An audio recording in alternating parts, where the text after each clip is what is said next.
അപ്പൊ S K പൊടിവാർന്ന കുട്ടിക്കലാശത്തിന്റെ പൂരപ്പറമ്പിലേക്ക് നമ്മൾ പോകുന്നു. ഷെഫീദ് റാവുത്തറുണ്ട്, വിഷ്ണു സുരേഷ് ഉണ്ട്, അജി കുഞ്ഞുമോൻ അടക്കമുള്ളവർ, മാത്രമല്ല എല്ലാ റിപ്പോർട്ടർമാരും നമ്മുടെ ഈ ദിവസങ്ങളിൽ എല്ലാവരും ഗ്രൗണ്ടിലാണ്. സകലമാന മനുഷ്യരും ഗ്രൗണ്ടിലാണ്. അവർ വെയിലുള്ളതാണ്. ഈ പറഞ്ഞ ജനാധിപത്യത്തിന്റെ സ്പന്ദനങ്ങൾ പ്രേക്ഷകരിലേക്ക് എത്തിക്കാൻ അവർ കഠിനാധ്വാനം ചെയ്യുന്നുണ്ട്. എസ് കെ അങ്ങനെ നിരന്നു നിൽക്കുകയാണ് നമ്മുടെ ആർമി. Good afternoon. നമ്മുടെ ആർമി ഇറങ്ങിക്കഴിഞ്ഞു. അപ്പൊ നമ്മുടെ അവതാരകരും ഗ്രൗണ്ടിലുണ്ട്. പ്രിയപ്പെട്ട പ്രേക്ഷകരെ, കേരളം ഇന്നുവരെ സാക്ഷ്യം വഹിക്കാത്ത ഈ തെരഞ്ഞെടുപ്പ് ഉത്സവവും ഈ മഹോത്സവവും പ്രേക്ഷകരിലേക്ക് അതിന്റെ ചൂടും ചൂരും ചോർന്നു പോകാതെ അത് അതിന്റെ ഫുൾ സ്പിരിറ്റിൽ പ്രേക്ഷകരിലേക്ക് എത്തിക്കുവാൻ വേണ്ടി നമ്മുടെ ആർമി സജ്ജമായി കഴിഞ്ഞു. വിഷ്ണു സുരേഷ് ആദ്യം നമ്മൾ പോകുന്നു. തൃപ്പൂണിത്തുറയിലാണ് വിഷ്ണു ഉള്ളത്. വിഷ്ണു, തൃപ്പൂണിത്തുറ അവിടെ ഡിയിലെ BJP സ്ഥാനാർത്ഥിയില്ല എന്നൊക്കെയുള്ള ആരോപണങ്ങൾക്കൊക്കെ അപ്പുറം അതിന്റെയൊക്കെ കള മാറിയിരിക്കുന്നു. ഇഞ്ചോടിഞ്ച് ഇലക്ഷൻ പോരാട്ടത്തിലേക്ക് അവിടെയും കാര്യങ്ങൾ വന്നിരിക്കുന്നു. ഇവിടെ കൊട്ടിക്കലാശത്തിൽ കേന്ദ്രീകൃതമാണോ? കട്ട വെയിലാണ്. വെയിലിനെ അതിജീവിച്ചുകൊണ്ട് സ്ഥാനാർത്ഥികൾ, പ്രവർത്തകർ, മുന്നണികളൊക്കെ തെരുവിൽ തന്നെയല്ലേ വിഷ്ണു?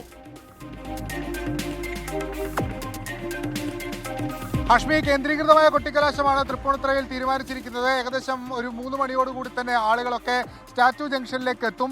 LDF-നും UDF-നും അതോടൊപ്പം തന്നെ NDA-ക്കും ഈ തൃപ്പൂണിത്തുറ ഈ സ്റ്റാച്യുവിന് തൊട്ട് സമീപത്തായിട്ടുള്ള 3 റോഡുകൾ കേന്ദ്രീകരിക്കാനാണ് പോലീസ് നിർദ്ദേശം നൽകിയിട്ടുള്ളത്. നമ്മളൊരല്പം നേരത്തെയായി പോയി. അതുകൊണ്ടാണ് നിലവിൽ ആളുകളൊക്കെ ഇങ്ങോട്ടേക്ക് എത്തി തുടങ്ങുന്നത്. ദൃശ്യങ്ങളൊക്കെ നോക്കിക്കഴിഞ്ഞാൽ ഈ ചെണ്ടയും അതും മറ്റ് ഇതിൻ്റെ മാറ്റുകൂട്ടുന്നതിന് വേണ്ടിയിട്ടുള്ള വസ്തുക്കളൊക്കെ ഇങ്ങോട്ടേക്ക് എത്തിച്ചുകൊണ്ടിരിക്കുന്ന കാഴ്ചയാണ് നമ്മൾ കാണുന്നത്. തൃപ്പൂണിത്തുറയെ സംബന്ധിച്ച് 2001 മുതൽ 2016 വരെ അത്ര കാര്യമായൊരു പ്രാധാന്യമില്ലാത്തൊരു മണ്ഡലമായിരുന്നു. അത് കെ ബാബുവിന്റെ മണ്ഡലം എന്നറിയപ്പെട്ടിരുന്ന മണ്ഡലമാണ്. പക്ഷേ 2016-ൽ M സ്വരാജ് തൃപ്പൂണിത്തുറയിലേക്ക് എത്തുന്നതോടുകൂടിയാണ് തൃപ്പൂണിത്തുറ ഒരു ഗ്ലാമർ പരിവേഷത്തിലേക്ക് എത്തുന്നത്. 2016-ൽ തൃപ്പൂണിത്തുറയിൽ M സ്വരാജ് ഒരു അട്ടിമറി വിജയം നേടുന്നു. 2021-ൽ പക്ഷേ തിരിച്ചടി നേരിടുന്നു. കെ ബാബു തന്നെ വീണ്ടും തൃപ്പൂണിത്തുറ പിടിച്ചെടുക്കുന്നു. പക്ഷേ 2026-ലേക്ക് എത്തുമ്പോൾ ഇത്തവണ ഒരു ത്രികോണപ്പോരിലേക്ക് സംസ്ഥാനം ചർച്ച ചെയ്യുന്ന ത്രികോണപ്പോരിലൊന്ന് തൃപ്പൂണിത്തുറയിലാണ്. ഇടതുപക്ഷത്തിന് വേണ്ടി KN ഉണ്ണികൃഷ്ണനും അതോടൊപ്പം തന്നെ NDA-ക്ക് വേണ്ടി അഞ്ജലി നായർ എന്ന സിനിമാ താരം, UDF-നായി ദീപക് ജോയ്, നിലവിൽ കൊച്ചി ഡെപ്യൂട്ടി മേയറായ ദീപക് ജോയിനെ കളത്തിലിറക്കുന്നു. 3 മുന്നണികളും വളരെ ശക്തമായ പോരാട്ടത്തിലാണ് ഉള്ളത്. ആര് ജയിക്കും എന്ന കാര്യത്തിൽ ഒരു വ്യക്തത വന്നിട്ടില്ല. അല്ലെങ്കിൽ അത്തരത്തിലൊരു സാഹചര്യത്തിൽ ഒരു പ്രഡിക്ഷനിലേക്ക് പോകാൻ പോലും പറ്റാത്ത സാഹചര്യമാണ്. പക്ഷേ ഇഞ്ചോടിഞ്ച് പോരാട്ടം നടക്കുന്നത് ഉണ്ണികൃഷ്ണനും ദീപക് ജോയും തമ്മിലുമാണ്. പക്ഷേ ഒട്ടും വിട്ടുകൊടുക്കാതെ തന്നെ NDA ക്യാമ്പും വളരെ ശക്തമായുണ്ട്. ഏതെല്ലാം വോട്ടുകൾ മറിയും, ആർക്കെല്ലാം അനുകൂലമാകും. ഇപ്പോൾ ഹാഷ്മി സൂചിപ്പിച്ച പോലെ തന്നെ ഇവിടെ BJPക്ക് പകരം NDA-ക്ക് വേണ്ടിയിട്ട് 2020 സ്ഥാനാർത്ഥിയാണ് മത്സരിക്കുന്നത്.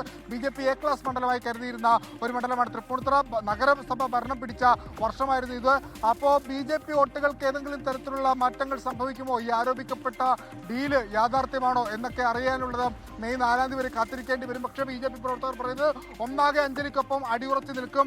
ഇവിടെ മെച്ചപ്പെട്ട പ്രകടനം പുറത്തെടുക്കും. വിജയത്തിലേക്ക് പോയാൽ പോലും അത്ഭുതപ്പെടേണ്ടതില്ല എന്നൊക്കെയാണ് BJP-യുടെ അവകാശവാദങ്ങൾ. അതെല്ലാം ഇനി കണ്ടറിയേണ്ടതുണ്ട്. ആരായിരിക്കും തൃപ്പൂണിത്തുറയിൽ നിന്ന് ഇത്തവണ ജയിച്ച് കയറുക? ഇത്തവണ കെ ബാബു ഒഴിഞ്ഞു വെച്ച ഇടത്തേക്ക് ദീപക് ജോയ് എത്തുമോ? അതല്ലെങ്കിൽ പിടിച്ചെടുക്കാൻ KN ഉണ്ണികൃഷ്ണനാകുമോ? ചരിത്രം കുറിക്കാൻ അഞ്ജലിക്കാകുമോ എന്നുള്ളതാണ് തൃപ്പൂണിത്തുറയിൽ നിന്നുള്ള ഏറ്റവും പ്രധാനപ്പെട്ട ഉറ്റുനോക്കുന്ന ഒരു വാർത്ത.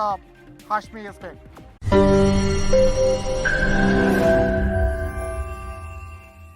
ലോകത്തെവിടെയായാലും ഏത് സമയത്തും 24 വാർത്തകളും ഓഗ്മെന്റഡ് റിയാലിറ്റി പാക്കേജുകളും എക്സ്പ്ലെയിനറുകളും വിശദമായി കാണാൻ ഞങ്ങളുടെ YouTube ചാനൽ നിങ്ങൾക്ക് സബ്സ്ക്രൈബ് ചെയ്യാം.